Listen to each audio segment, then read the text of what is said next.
Hi everyone. In this lesson, we're going to talk about the definition of a function. So far, we have discussed variables and graphs. So you should be familiar with the idea of an independent and a dependent variable.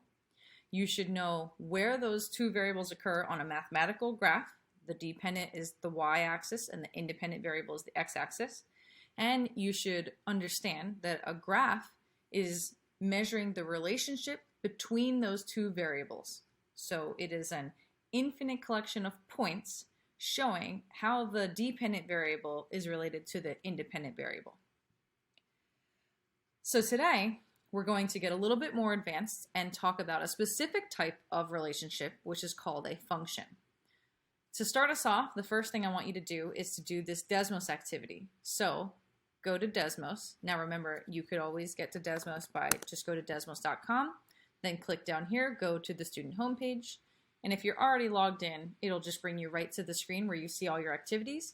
If not, make sure you sign in with your Google account. And if you haven't joined us yet, which you should have already joined us because we did a Desmos activity in the last lesson, but if you didn't, make sure that you join with your appropriate class code. Okay, so once you join us, you should see the activity called Turtle Crossing. I don't know if I can go back to show you that, but find the activity called Turtle Crossing. Then I want you to go ahead and work your way through this activity. You're going to watch a video of a turtle. So I'll let you go through this and what's happening, but eventually you're going to watch a video of a turtle and you're going to measure some things about this turtle's distance from the water over time. And you'll be asked some questions about how to read these graphs and interpret them. So do this whole Desmos activity, all 9 slides. First, do it on your own. If you have any questions while you're working, don't hesitate to contact me. Or if you're not sure if what you're saying is right, please contact me. And then when you're ready, come back here, press play, and we'll talk about some of these slides.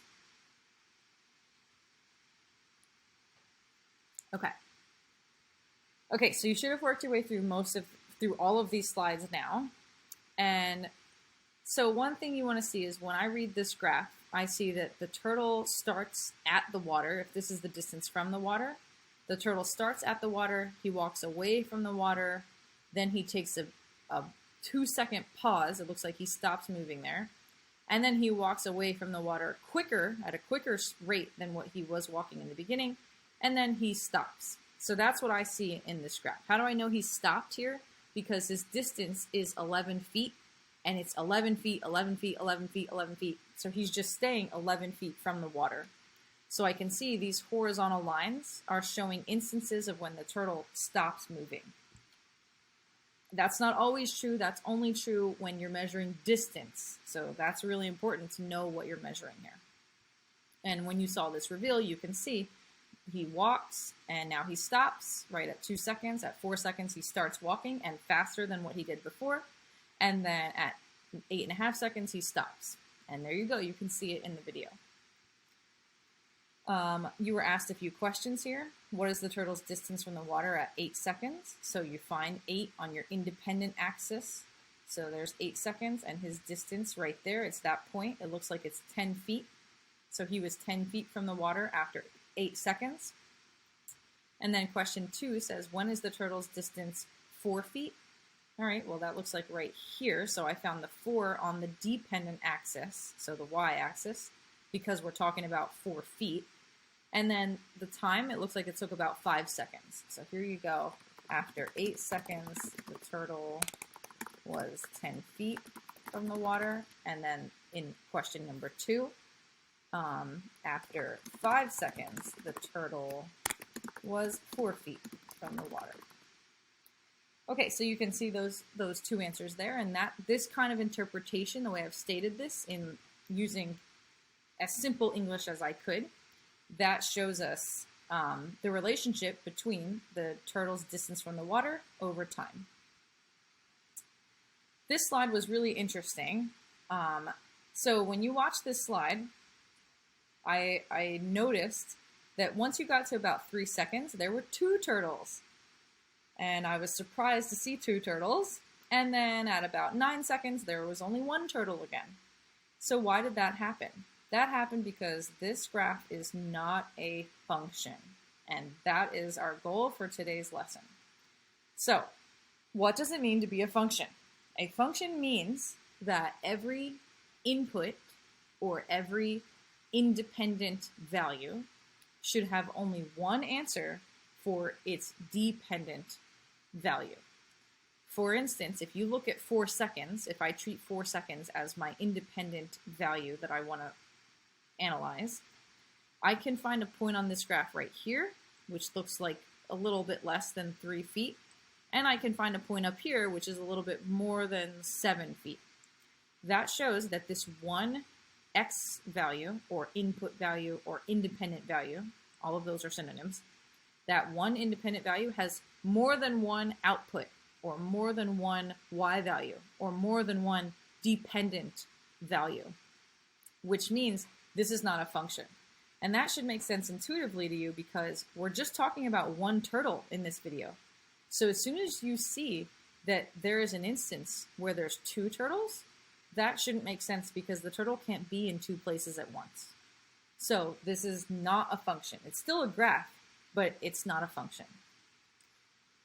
So here you go. Here's the definition of a function, and I really want to make sure that you internalize this definition.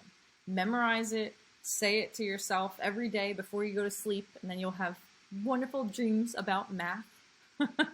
So make sure that you really internalize this definition. A function means that every input has exactly one output value. Every input value. So if you can find just one input value that has multiple outputs, then that would not be a function. Some people have learned this as the vertical line test. I don't like that name because it lacks meaning. It doesn't remind us of what it means to be a function. Like this definition, that has meaning.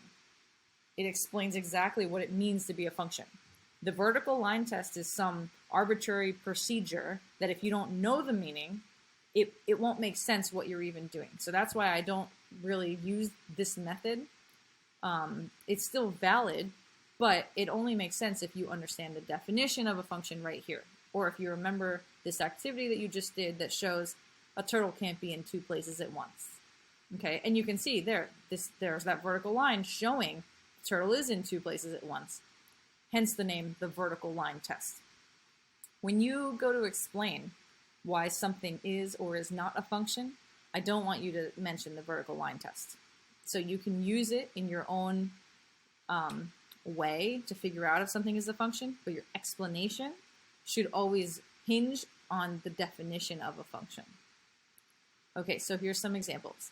So this blue graph, this is a function because if you think about every single input on the x-axis, every single independent value you can think of, there's only one point on this graph that has an output. Okay, let me say that better. For every single input value that I can think of, there will be one point on this graph showing that there is one output for every input. The same thing with this pink function here. Every input has exactly one output. And the same thing with this green function here. Every input has one output. These 2 examples down here are not functions though, because if you look at this circle, I can give you an example of an input value, such as x equals 1, that has 2 different outputs, showing if you're measuring distance over time, this is showing somebody's in 2 places at once, which can't happen. So that's not a function. The same thing here. I can give you another input value of x equals 1, or x equals 2, or x equals 4, and I see that there are 2 different y values for that one x value. So that is not a function. You cannot be in 2 places at once. What if you're given a table instead of a graph? So if you're given a table, then you're checking to see if any input has 2 different outputs. So here are 3 tables where x is 1, 2, 3, 4. X over here in this new function is 1, 2, 5, 7, 13. And x over here is 1, 2, 3, 4. All of these are functions because I don't even see an x value repeated again. So how could it have more than one output? every one of these x values just has one output.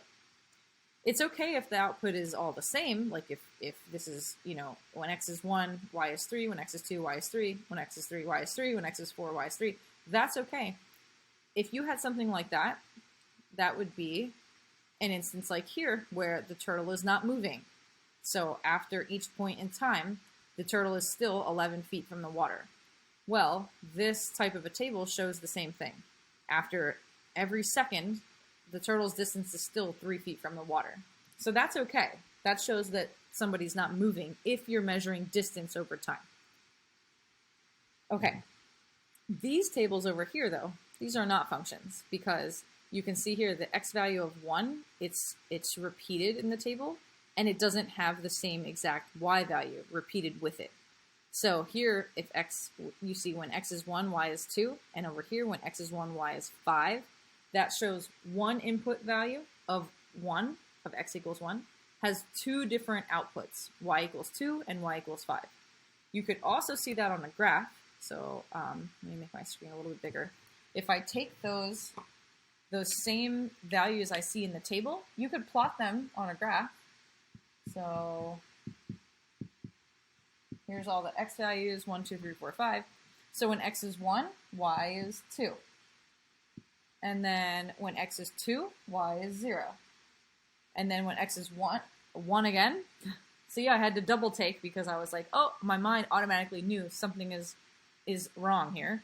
When x is 1, y is 5. So there you go. So you can see it in the graph. If you like seeing things graphically instead of in the table, you can see right there that if you use the vertical line test, this one input of x equals 1 has two outputs, y equals 2 and y equals 5. And that, oh, I'm so sorry, you couldn't see anything that I just did. There you go. There's the graph that I just showed with all the points. Let me erase all these dotted lines I just did. Okay, there you go. Now you can see.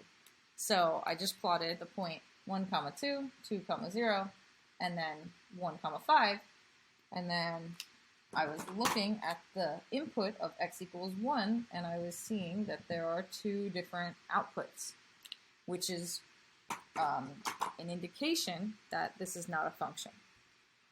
So you can see it in the table as well. The value x equals 1 is mapping on to two different dependent values. The same thing with this table. This table is definitely not a function. And if you were to graph to show why, if I erase this graph, if you prefer to see it graphically, you don't have to graph it, but if you have a preference and you like to see it graphically, then when x is 3, 1, 2, 3, then we have y is 5. So here's x is 3, y is 5. Then y is 6, 7.